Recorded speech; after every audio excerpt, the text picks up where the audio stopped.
At one point early on, I asked about a woman named Susie. "What about that Susie girl? I like her," I said after seeing her on Facebook and learning a bit about her. You responded kindly, "Oh, she's a beautiful girl."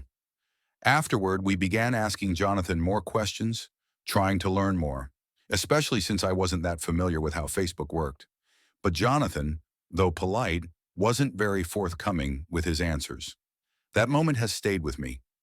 I've always believed it's important never to speak negatively about someone without full understanding, but I sensed that something deeper was going on. Some truths are too painful to ignore. This is one of those stories. This is the story of someone from the Daystar family who lived through tragedy, deception, and betrayal, watching their family struggle while trying to protect their children and uphold the truth. But in the face of all that, this individual found the courage to speak out, breaking the silence at last. These are the words of Joni Lamb's nephew, who also happens to be Jonathan Lamb's cousin. For the first time, he is sharing publicly what he witnessed and endured.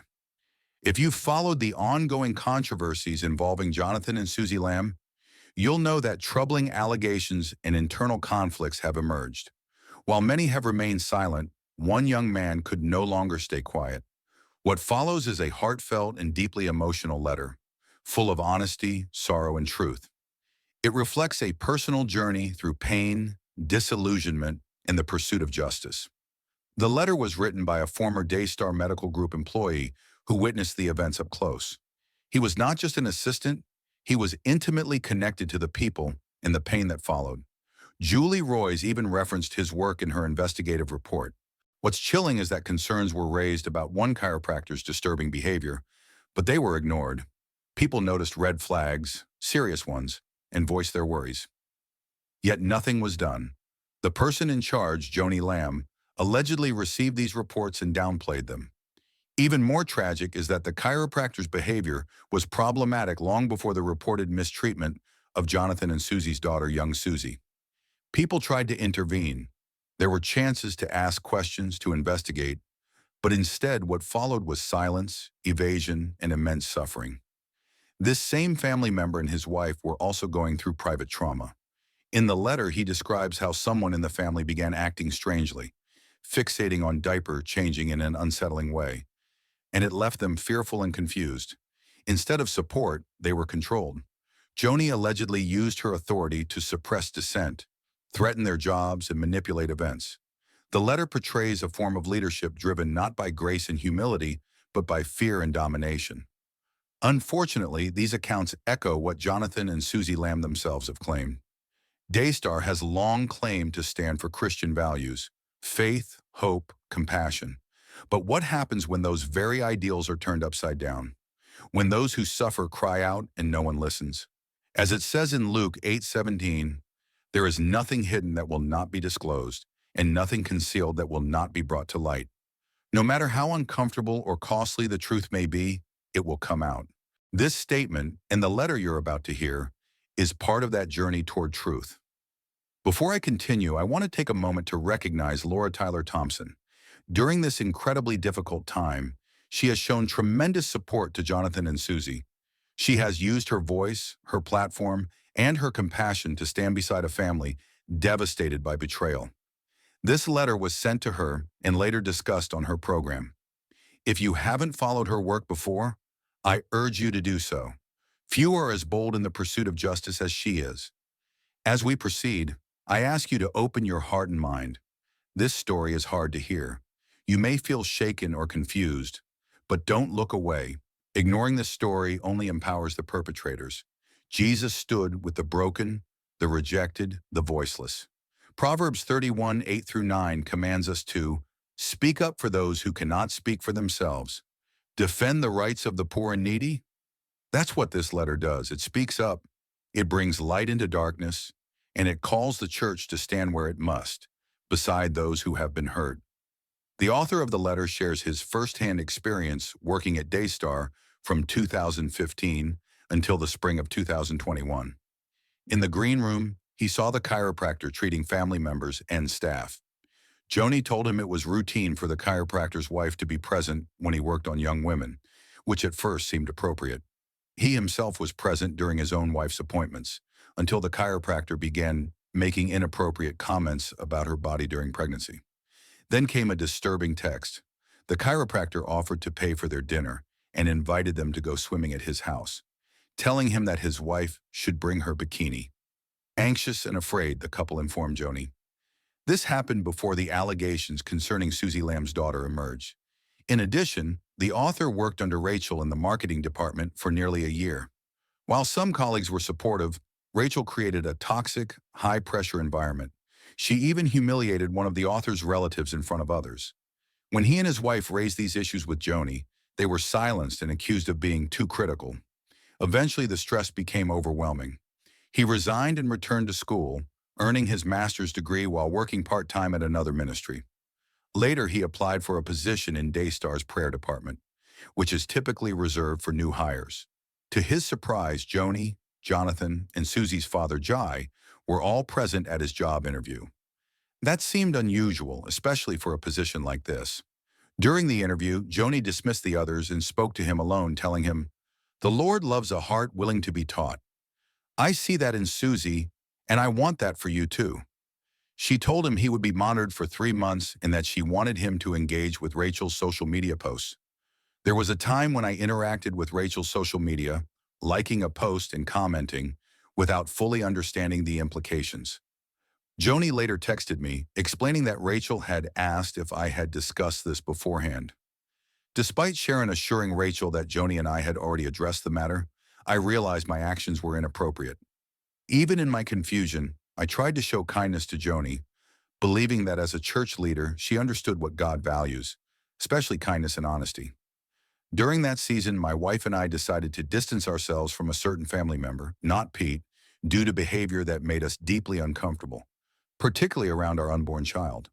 This family member once told my pregnant wife, "If you want an abortion, I know a guy."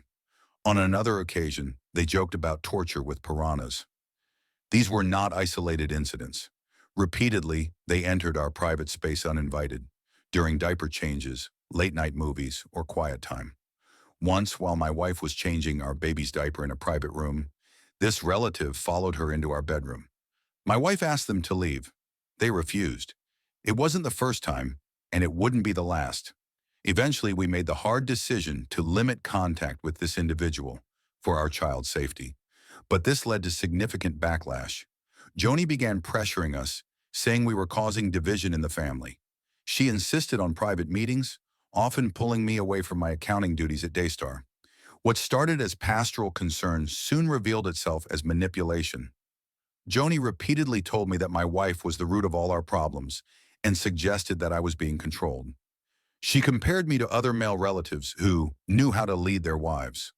She advised me to hide things from my spouse and suggested selective counseling, but only from people she trusted. The breaking point came when she began coordinating narratives behind our backs. Family members started echoing Joni's words, almost word for word. It became clear she had been talking to them. When I refused to attend counseling under such coercion, Joni accused me of breaking commitments and harboring double-minded thoughts. Soon after, I was summoned to yet another meeting, this time under the pretense of concern for my work. She even threatened termination when I said I wouldn't spend time with the relative we had concerns about. When I stood firm, she removed me from the meeting. Despite the pressure, my wife and I stood our ground. Our child's safety came first.